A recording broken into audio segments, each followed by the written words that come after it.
Labą dieną, brangieji. Mano vardas yra Audronė Surošaitė Šulskaitė. Gimiau Kaune, Šančiuose, bet gyvenau 76 metus Venezueloje. Tik po karo, kai tėvai išbėgo, tai mane irgi įsivežė, turėjau tada 4 metukus. Gyvenau, kaip sakau, tiek daug metų ten Venezueloje ir pablogimas gyvenimo tenais, neįmanomas, mane privertė važiuoti iš ten ir ką geriau, grįžti į mano mylimą Lietuvą. Čia esu labai patenkinta, daug žmonių gražų pažinau, tarp jų viena labai inteligentė rašytoja Aistė Šoba. Ji parašė, su jo susirinkimu, ji daug man klausinėjo apie mano gyvenimą, apie mano įspūdžius ir taip pat su kitais lietuviais kalbėjo. Ir išėmus, kaip sakant, vienas resumė, nežinau, kaip galėčiau sakyti, parašė tą knygą labai smagiai. Sakiau, kad skaičiau 2 kartus ir dar kartą paskaitysiu, nes jaučiu, kad ten yra mano gyvenimo dalis ir esu labai laiminga Lietuvoje. Iš čia nevažiuosiu jau niekur. Čia nuostabi šalis. Matau propagandos mačiukuose, čia gyventi yra smagu, sakau teisybė, kaip sakant, sloganus, bet labai gražus, sakau, tai teisybė. Čia gyveni ramus, dirbi, turi gerą algą, važinėji, žmonės supranta, kad esate užsieniečiai ir kai žino, kad turi lietuviškos, yra palikonė Lietuvos, tai visai dar malonesnė yra. Nes aš pirmusius žodžius išmokėjau mano vaikų. Kai nueina darbą pažiūri, sako, čia yra užsieniečiai.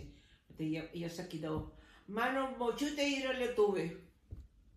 O, jo, sako, jo, mano močiutė vadinasi Audronė. O, kaip gerai, pasikeisdavo visai santykiai. Nežinau, kad yra pusiau lietuviai. Tas yra labai smagu. Važiavau su mano sūnum Roberto, su žmona, su 2 anūkai. Ir dar 4 anūkai taip pat sako, bubutė, mes nenorim pasilikti tenais, tam pragare. Mes norim važiuoti su tavimi į Lietuvą, norim pažinti tavo gimimo šalį. Ir atvažiavo čia yra patenkinti, dirba, mokinasi, jau pusė jų gavo pilietybę lietuvišką ir pasą Europos. Tai kai kurie yra išvažiavę į kitas šalis, nedaug, labai mažai, bet išvažiavę. Bet aš jų paklausiau, jūs važiuosite kur nors, sako, ne, kodėl mes čia esame laimingi. Sako, bubutė, mes matom, kad tu esi laiminga. Sako, ir mes irgi laimingi. Dar neišmokome lietuviškai, sako, kad lietuviško kalba yra sunki. Ir galvojame, ir nenorime blogą žodį pasakyti, kaip užmirštame, kaip kalbėti. Tai sako, ne, mes čia pasiliksime, mums patinka. Ką darome? Laisvė. Einu, pirmiausiai, naktį, šiandien iš darbo 10 valandą, einam ramiai į namus. Žinome, kad niekas mūsų nepagaus, neatims telefoną, neatims batus, o jei nenorėsime duoti, tai man nudurti ar nušauti. Tai yra tas prastas gyvenimas tenais Venezueloje dabar. Kaip žmonės išgyvena. Tai yra 8 milijonai lietuvių ir sūnus lietuviai išvažiavę ir taip pat venezueliečiai išvažiavę. Jie siunčia pinigus kiekvieną mėnesį tėvams ar šeimai ar vaikams. Tai su to maždaug išsikrapšto, išgyvena. Bet kiek žmonių neturi tos laimės, tai šiukšlynuose ieško valgių, daro paprasčiausius darbus, kad galėtų uždirbti kelias pinigų, kad galėtų nuvežti namų valgyti vaikams. Gyvenimas yra labai sunkus. Tiesiog negali išgalvoti. Šalis tokia graži buvo, tikrai, aš ten gyvenau gerai, dirbau, gerai uždirbau, vaikai mokinosi, buvo visokių patogumų. Bet nežinau, kaip gali žmonės dėl politikos pakeisti gyvenimą visai šaliai tokiai gražiai ir kur dabar taip bjauriai gyvena. Jie nemyli savo šalį. Jiems tik tai svarbu yra pavogti pinigų, daugiau nieko. Nesvarbu, kad žmonės kenkia, žmonės blogai gyvena, jiems tas nesvarbu.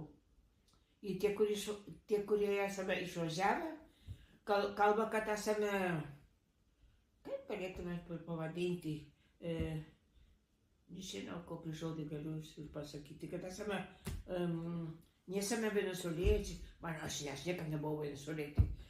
Aš visuomet galvoju apie Lietuvą, visuomet galvoju grįžti į Lietuvą, bet sunku. Turi visą gyvenimą tenais, tavo darbas, tavo pensija, tavo vaikų mokslas, tavo namas, tavo kaimukas, viskas. Ir tą viską palikti. Bet sakau, bet tai mano tėvai buvo drąsus ir paliko visą savo gyvenimą, namą, kaimą, mamytės jau nupirktus žemę, kur senelis norėjo pastatyti namą, kad kai jį užaugs, gyvensis turėti savo namuką, viską tą palikti. Jiems nesvarbu, kodėl aš turiu prisilipti prie mano turto. Sakau, pirmiausia, mano gyvenimas, mano laimė. Ir taip aš buvau pirmutinė, vieną dieną pagalvojau, sakau, aš negaliu čia gyventi, aš čia numirsiu iš liūdėjimų. Ir pasakau mano sūnui, Robertas, sakau, aš važiuoju į Lietuvą, aš negaliu čia gyventi. Tai jis man sako, mama, tu negali vieną važiuoti. Aišku, neseniai operuota koja, mano sveikata nebuvo labai gera. Tai sako, bet kaip tu važiuosi vienas, o paliksi šeimą? Tai sūnus ir dukra sako, tėta, ir tu važiuoji, mes irgi važiuojam su tavim. Tai gerai. O jo žmona sako, aš irgi, ji yra ispanų kilmės. Aš maniau, kad tu norėsi Ispaniją važiuoti. Sako, ne, mano vyras ir mano vaikai važiuoja į Lietuvą, aš irgi važiuoju į Lietuvą. Na gerai. Ir ką čia, beveik mano visa šeima čia yra. Nes mano anūkai tik tai trūksta vienas, kurie mažiausia sugyvena su savo motina Ekvadoru. Visi kiti anūkai čia. Iš 3 sūnų man liko 2. Vienas jau nėra pas mus. Berniukas čia, Roberto, o mergaitė gyvena Ispanijoje. Ji daug metų anksčiau išvažiavo į Ispaniją, galvodama atidaryti duris savo šeimai. Bet tas pralėjo daug laiko ir tas negalėjo susitvarkyti. Tai važiuodama aš, sakau, norite važiuokite su manim, būdama Lietuvoje, būsit arti Ispanijos motinos. Aš maniau, kad jie norės važiuoti į Ispaniją pas mamą, bet pasirinko pas mamutę. O aš laiminga. Tai gerai, tai yra daug prisiminimų.